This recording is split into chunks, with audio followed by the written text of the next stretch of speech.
a primeira ferramenta que eu estudei foi o tarô. E eu comecei a fazer feiras holísticas. E ali dentro daquela feira, eu percebi um cheiro gigantesco de café. Eu falava, mas meu Deus, que cheiro gostoso aqui. Onde está vendendo esse café? E saí da minha tenda e fui procurar. E aí eu encontrei uma tenda de ciganos, com samovares que são como se fosse um bule grande, assim, nas portas da tenda. Eu falei, meu Deus, que coisa linda. Eu preciso aprender isso, eu preciso desenvolver esse estudo aqui.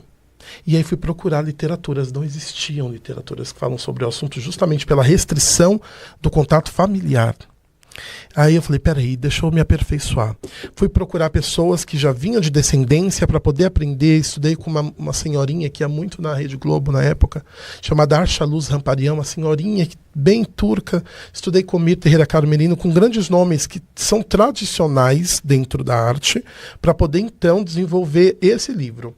Porque de muito tempo eu percebi, gente, as pessoas não têm acesso à cafeomancia. As pessoas não têm acesso à informação. Eu preciso desmistificar isso e eu preciso trazer para o consciente das pessoas que oráculo, por mais que seja tradicional, é conhecimento e a gente precisa compartilhar. Senão isso ficaria escondido.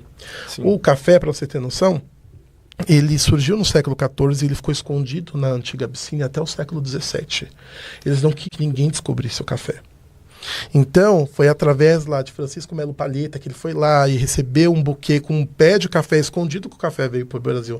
Ou seja, o árabe ele queria deixar esse conhecimento guardado para ele. Porque quando foi descoberto o café, eles perceberam que aquilo, a consciência quando se tomava, a gente fica mais disposto. Então, ajudava mais eles as noites de reza, de peregrinação. Então, isso aqui é abençoado por Deus. Nós recebemos essa planta e essa planta deve ficar. E ficou até o século XVII. Então, foi muito tempo de tradição, de uso. E realmente, cara, é uma ferramenta esplêndida. Desde que você trabalhe com a cafeomancia com respeito e principalmente seguindo tradição, porque tem pontos que a gente precisa seguir para poder ler uma borra de café. Eu não posso, por exemplo, ler cafeomancia de cabeça descoberta, porque tradicionalmente todas as mulheres e homens que fazem isso cobrem a cabeça em respeito à fé. Interessante. E você vê que aqui no Brasil café é dia a dia de trabalho, né? A gente não tem essa ritualística, essa Exato, cara. O café, ele tem uma finalidade no nosso corpo de reequilíbrio dos chakras. Então, quando você toma aquele café, ele traz para você uma energia a mais e dá uma reequilibrada vibracional no seu corpo inteiro. Então, por isso que às vezes a gente fala assim, eu tomo café todo dia. Inconscientemente, ele precisa daquele café todo dia, porque aquele café traz para ele o ânimo, a disposição, mas também um reequilíbrio energético, um conforto vibracional. E o brasileiro se tornou isso uma rotina e ele não percebe que por trás disso tem uma influência mágica. Sim, com certeza. Todo alimento vai ter, né? E ainda mais um alimento milenar desse que traz toda essa tradição. Exatamente, cara, exatamente. Você sabe que os árabes, eles têm o costume de colocar iguarias dentro desse pó. Então eles colocam o cardamomo, por exemplo. O cardamomo é uma semente egípcia que tem um sabor mentolado. Então eles misturam ali. Esse cardamomo, o que ele representa magicamente? Comunhão. Porque se você for na casa de um árabe e ele não te servir café, é porque você não é bem-vindo ali.